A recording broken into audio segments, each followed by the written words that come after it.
नमस्कार दोस्तों, आज हम चर्चा कर रहे हैं नवोदय विद्यालय की जो आर्ट टीचर की वैकेंसी निकली है उसके पैटर्न, सिलेबस और इम्पोर्टेंट बुक्स पर।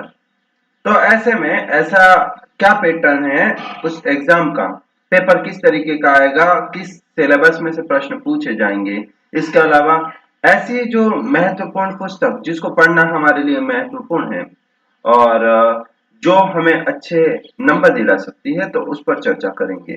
तो ऐसे में दोस्तों, चर्चा को शुरू करने से पहले निश्चय ही आप इस चैनल को सब्सक्राइब कर दें। यदि आपको वीडियो करने लायक लगे तो लाइक करें, और निश्चय ही अच्छा ही लगेगा तो लाइक करना बनता है, और कमेंट करें, शेयर करें। तो हम शुरू करते हैं यहाँ पर चर्चा। जो नवोदय विद्यालय समिति का पेपर है उसके पैटर्न की बात करें तो ऐसे में कुल 150 प्रश्नों पर चर्चा की जाती है। 150 प्रश्न पूछे जाएंगे जिसमें से 10 रीजनिंग एबिलिटी से संबंधित होंगे, 10 नॉलेज ऑफ आईसीटी से संबंधित होंगे, 10 टीचिंग एप्टीट्यूड से होंगे, 80 प्रश्न सब्जेक्ट से होंगे और 30 प्रश्न हिंदी और अंग्रेजी लैंग्वेज से होंगे। जिसमें से हिंदी और अंग्रेजी लैंग्वेज की जो बात कर रहे हैं, ये चौथा पार्ट है, तो इसमें 40% मिनिमम मार्क्स अचीव करना कंपलसरी रहेगा। प्रश्न पत्र हल करने के लिए आपको 3 घंटे दिए जाएंगे और इन 3 घंटे में आपको यह 150 प्रश्न करने हैं। 3 घंटे मतलब कि 180 मिनट। तो थोड़ा सा आप इस हिसाब से अवेयर हो जाएं। इसके अलावा एक और बात की, यदि आप इसकी तैयारी करना चाहते हैं तो निश्चय ही आपको कोर्स यहाँ पर उपलब्ध होगा यूट्यूब चैनल। तो ऐसे में आप अपनी सहमति कमेंट बॉक्स में देंगे तो मैं ऐसा प्रयास करूंगा कि आपको पूरा कोर्स उपलब्ध हो जाए। अगला है, जब हम सिलेबस की बात करते हैं तो सिंधु घाटी सभ्यता, art of Indus valley, Harappa और मोहनजोदड़ो जो सिंधु घाटी सभ्यता के प्रमुख केंद्र है, तो उसकी बात करेंगे जिसका समय काल 2500 बिफोर क्राइस्ट से 1500 बीसी है। और इसके अलावा इसका परिचय, किस क्या समय काल क्या है, कहाँ पर स्थित है, तो इस तरीके की जो बातें आती हैं उनको हमें पढ़ना है। इसके अलावा हड़प्पा और मोहनजोदड़ो वर्तमान में जो पाकिस्तान में स्थित है, हमको ध्यान रखना है। रोपड़, लोथल, रंगपुर, आलमगीर, कालीबंगा, बनावली और धोलावीरा कुछ ऐसी इंडियन साइट्स है जो कि सिंधु घाटी सभ्यता के समकक्ष है, उनको भी हमें यहाँ पर देखना होगा। इसके अतिरिक्त कुछ मूर्तियां, जैसे डांसिंग गर्ल मोहनजोदड़ो की जो मूर्ति है उसे देखना है। इसके अलावा जो पुरुष धड़ है, मेल टोर्सो, हड़प्पा से प्राप्त हुआ है, इसके बारे में देखना है और इसके बारे में काफी कुछ जानकारी यहाँ पर दे रखी है, तो ये भी याद होनी चाहिए कहाँ पर स्थित अब भी संग्रहित है और इस तरीके का। इसके अलावा मदर गोडेस जो कि मोहनजोदड़ो से है, मतलब कि मदर गोडेस मातृ देवी जिसे कहा जाता है, टेराकोटा की बनी हुई है, तो इससे संबंधित भी हमें याद रखना है। इसके अलावा बेल की मूर्ति जो है, बुल बुल की मूर्ति, वृषभ की मूर्ति जो है वो यहाँ पर ध्यान रखनी है, मोहनजोदड़ो से प्राप्त हुई है। यह असल में सिल है, मूर्ति नहीं है, सिल है, मुद्रा है। इसके अतिरिक्त इस समय के जो अन्य अवशेष प्राप्त होते हैं, जिसमें बर्तन प्राप्त होते हैं, मृदभांड जिसे कहा जाता है, मिट्टी के बर्तन, तो उसके संबंधित भी जानकारी ये ध्यान होनी चाहिए। इसके अतिरिक्त Buddhist, Jain and Hindu art, और इसके अंतर्गत हम मौर्य, शुंग, कुषाण और गुप्त पीरियड के अंतर्गत जो भी निर्माण हुए हैं उनका अध्ययन करते हैं। जैसे यहाँ पर उदाहरण, lion capital of Sarnath, Sarnath का सिंह शीर्ष स्तंभ, चोरी बेरर फ्रॉम दीदारगंज, दीदारगंज की यक्षिणी, चावल गृहिणी यक्षिणी जिसे कहा जाता है। इसके अलावा बोधिसत्व का जो सिर है, बोधिसत्व का सर, और इसके अलावा सीटेड बुद्धा फ्रॉम कटरा टीला, तो कटरा से बैठे हुए बुद्ध प्राप्त हुए हैं, उनकी मूर्ति किस समय की है वो यहाँ पर लिखा हुआ ही है साथ में। सीटेड बुद्ध, बैठे हुए बुद्ध सारनाथ के, उनके भी देखना है। उसके अलावा जैन तीर्थंकर की गुप्तकालीन प्रतिमा प्राप्त होती है, इसके बारे में हमें जानकारी होनी चाहिए। इसके अलावा अजंता की बात करें तो अजंता में चैत्य और विहार है, कितनी गुफाएं हैं, कहाँ पे स्थित है, कब बना, और इसके अलावा यहाँ की प्रमुख चित्र कौन कौन से हैं और किन तकनीक से बने हैं, इनका विषय क्या है, ये सभी भी आपको ध्यान रखना है। अगला है बोधिसत्व पद्मपाणि, जो यहाँ की प्रमुख गुफा है, जो कि अजंता की गुफा नंबर 1 पे स्थित है। इसके अलावा मारविजय, जो कि गुफा नंबर 26 में मूर्ति है। इसके अतिरिक्त temple sculpture, bronze and Indo Islamic sculpture, मतलब कि मंदिर स्थापत्य, धातु, कांस्य की धातु की मूर्तियां और इंडो इस्लामिक आर्किटेक्चर जो है उसको पढ़ना है। यदि हम आगे देखते हैं तो टेम्पल स्कल्पचर में गंग वंश के समय में पल्लव और महाबलीपुरम तमिलनाडु के जो मंदिर हैं, इसके अलावा रावण का जो है एलोरा में राष्ट्रकूट के समय में रावण का जो पर्वत उठाते हुए, कैलाश पर्वत उठाते हुए त्रिमूर्ति, जो कि एलिफेंटा महाराष्ट्र में है, स्टोन की बनी हुई। तो ये सारी चीजें हमें ध्यान होनी चाहिए, इसका विस्तृत वर्णन ध्यान होना चाहिए। कहाँ से पढ़े ये भी मैं पूरी बात होने के बाद बताऊंगा। लक्ष्मी नारायण मंदिर, कंदरिया महादेव मंदिर जिसे कहा जाता है, चंदेल वंश का है।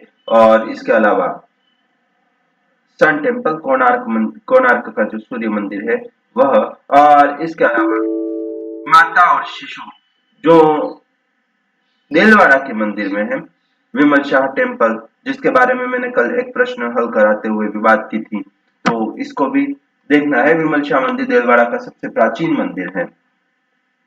ब्रॉन्ज के जो कास्टिंग है, मेटल कास्टिंग है जो यहाँ पर, तो कांसा ढलाई की जो तकनीक है, जिसमें लॉस्ट वैक्स तकनीक या होलो तकनीक, जो अलग अलग तकनीकें हैं उनके बारे में भी यहाँ पर देखना है। इसके अलावा यदि देखें तो साउथ इंडियन ब्रॉन्ज स्कल्पचर जैसे नटराज है, देवी है, या जो पाल वंश में बने हुए हैं, इनको भी ध्यान रखना है। चोल वंश में बने हुए इन्हें भी ध्यान रखना है। तो ये है जो कि कांसे के बने हुए हैं और वर्तमान में नेशनल म्यूजियम नई दिल्ली में पड़े हुए हैं। नटराज और देवी मूर्ति कला है, धातु मूर्ति कला, इसके बारे में काफी प्रश्न पूछे जाते हैं। इसके अलावा इंडो इस्लामिक स्थापत्य कला में कुतुब मीनार, ताजमहल और गोल गुम्बद बीजापुर जैसी जो महत्वपूर्ण इमारतें हैं वह परीक्षा में पूछी जाएंगी।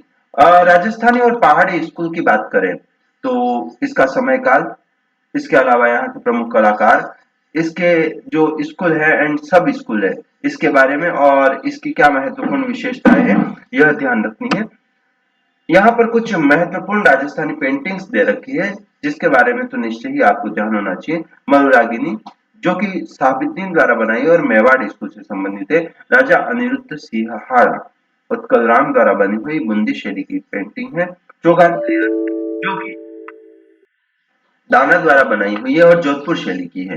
कृष्णा ऑन स्विंग, जो कि अनिरुद्ध द्वारा नूरुद्दीन द्वारा बनाई हुई है और बीकानेर शैली की है। और इसके अलावा राधा, जो बनी ठनी के नाम से जानी जाती है, निहाल चंद द्वारा बनी हुई किशनगढ़ शैली की पेंटिंग है। और भरत मिट्स रामायण चित्रकूट, भरत का राम से चित्रकूट में मिलन, गुमान द्वारा जयपुर शैली की बनी हुई चित्र, इसके बारे में निश्चय ही आपको पढ़ लेना चाहिए। इसके अलावा है पहाड़ी स्कूल, पहाड़ी में बसोली और कांगड़ा जो है वो सबसे मेन है और महत्वपूर्ण जब है, तो ऐसे में इसके बारे में भी आपको महत्वपूर्ण विशेषताएं और कैसे विकास हुआ, महत्वपूर्ण शासक कौन से है, स्वर्ण काल किसका माना जाता है, जैसी चीजें अवश्य पढ़े। इसके अलावा यहाँ की कुछ प्रमुख पेंटिंग्स जो है, कृष्णा विद गोपीज और राग मेघा, जो कि कृष्णा विद गोपी, गोपी के साथ कृष्ण, बसोली शैली की और राग में कांगड़ा शैली की है, तो इसके बारे में भी ध्यान होना चाहिए। इसके अतिरिक्त मुगल शैली, और मुगल शैली में कब विकास हुआ, किन किन शासकों के समय में किस किस तरीके से विकसित हुई, कौन कौन कलाकार थे, ये सभी आपको ध्यान रखना है। यहाँ पर कुछ महत्वपूर्ण पेंटिंग्स दे रखी है। कृष्णा लिफ्टिंग माउंट, जो कि गोवर्धन द्वारा बनी हुई है और अकबर के समय की है। इसके अलावा बाबर क्रॉसिंग द रिवर, तो सोन जगन्नाथ द्वारा बनी हुई और अकबर के समय की है। इसके अलावा Jahangir holding the picture of Madonna, falcon on a bird, Kabir और Raidas, marriage procession of Dara Shikoh. ये कुछ ऐसी पेंटिंग है जो परीक्षा में महत्वपूर्ण है, इस तौर पे पूछी जा सकती है। इसके अलावा अन्य भी पूछी जा सकती है, लेकिन सबसे पहले इनके बारे में विस्तृत वर्णन याद होना चाहिए। दक्षिणी शैली, Deccan school, origin of development, विकास और उत्पत्ति। साथ में इसकी विशेषता और राग हिंडोल और चांद बीबी पोलो खेलते हुए दो महत्वपूर्ण है, इनके बारे में भी ध्यान होना चाहिए। बंगाली स्कूल की बात करें तो बंगाली स्कूल की शुरुआत कैसे हुई भारत में, और यहाँ पर एक और बात की राजा रवि वर्मा का समय काल एक महत्वपूर्ण समय काल माना जाता है, तो उसके बारे में जानकारी, और राष्ट्रीय ध्वज का विकास कैसे हुआ 1906, 1921 और 1947 तक आते आते किस प्रकार से इसमें बदलाव आए, इस पर भी एक चर्चा आपकी पुस्तकों के साथ हो जानी चाहिए या अपने गुरुओं के साथ हो जानी चाहिए। अगला है बंगाली स्कूल ऑफ पेंटिंग। तो बंगाली स्कूल ऑफ पेंटिंग में जो है उसका विकास, प्रमुख कलाकार कौन से हैं, क्या विशेषताएं हैं और भारतीय स्वतंत्रता आंदोलन में इसका क्या योगदान है, यह हमें ध्यान होना चाहिए। और जर्नीज एंड पार्थसारथी और राधिका, तीन पेंटिंग जो महत्वपूर्ण है, इन पर भी ध्यान देना है। इसके अलावा जैसे मॉडर्न आधुनिक काल की कुछ कृतियां है, आधुनिक काल के कलाकार कौन से और उनकी कृतियां कौन कौन सी है, जैसे मैजिशियन रवींद्रनाथ टैगोर की, mother and child Jamini Roy की, women face Rabindranath Tagore, three girls Amrita Shergil, triumph of labour D P Roy Chowdhury, Santhal family Ram Kinkar Baij, Mother Teresa M F Husain, birth of poetry K Hebbar, gossip N S Bendre, untitled G R Santosh. असल में जी आर संतोष तंत्र कला से संबंधित है, और डायगोनल सीरीज तैयब मेहता की है, वर्लपूल कृष्णा रेड्डी की है, चिल्ड्रन सोमनाथ होर की है, देवी ज्योति भट्ट की है, ऑफ वाल्स अनुपम सुद की है, मैन वुमेन एंड ट्री के लक्ष्मण गौड़ की है। तो ये जो है प्रमुख है। इसके अलावा है स्टैंडिंग वुमेन धनराज भगत की, ये स्कल्पचर है।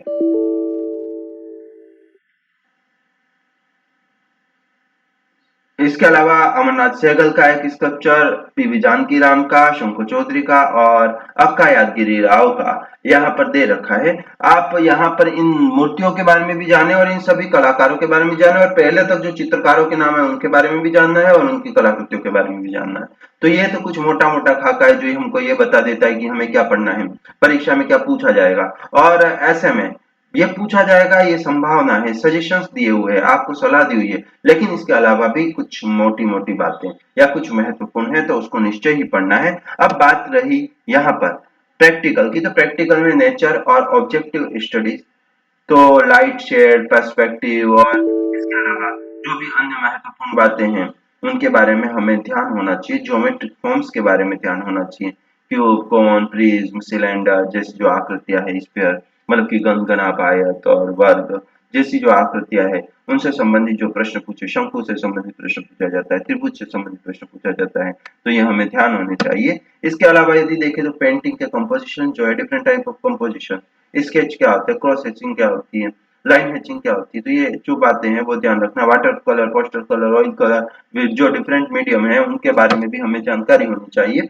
इसके अलावा जैसा कि मैंने पहले ही कहा है कि आपको महत्वपूर्ण पुस्तकों पर चर्चा करते हैं, तो ऐसे में भारतीय कला का परिचय भाग 1 जो कि एनसीईआरटी की पुस्तक है, जिसे अंग्रेजी में कहें तो an introduction of Indian art part 1, जो कि महत्वपूर्ण है, तो आप निश्चय ही उसे पढ़ लें। इसके अलावा an introduction to Indian art part 2 या भारतीय कला का परिचय भाग 2, दोनों ही एनसीईआरटी की कक्षा 12 की पुस्तक है, इसे भी अवश्य पढ़ें। यदि आप इन सबको पढ़ लेते हैं तो ऐसे में इन दोनों पुस्तकों को पढ़ने पर जो आगे का सिलेबस बताया है वो तकरीबन कवर हो जाएगा। उसके अलावा अविनाश बहादुर वर्मा की पुस्तक जो भारतीय कला है, इसको पढ़ सकते हैं। इसके अलावा आप गिरिराज किशोर अग्रवाल की भारतीय कला पढ़ सकते हैं, रीता प्रताप की भारतीय कला की पुस्तक पढ़ सकते हैं। इस प्रकार की जो पुस्तकें हैं वह आपको निश्चय ही काफी सारा नॉलेज देगी, आपके पास एक नोट्स का एक अच्छा सा सेट बना देगी, और जब आपके पास अच्छा सा सेट तैयार हो जाएगा उसको पढ़ेंगे तो आप अच्छे अंक ला सकेंगे। दोस्तों, मूलतः मैं कहूंगा कि गाइड के चक्कर में पढ़ने से बेहतर है इन पुस्तकों को पढ़ें। फिर भी आपको उचित लगता है तो पढ़ सकते हैं गाइड्स को भी, लेकिन मैं कहूंगा कि इन पुस्तकों को पढ़ें।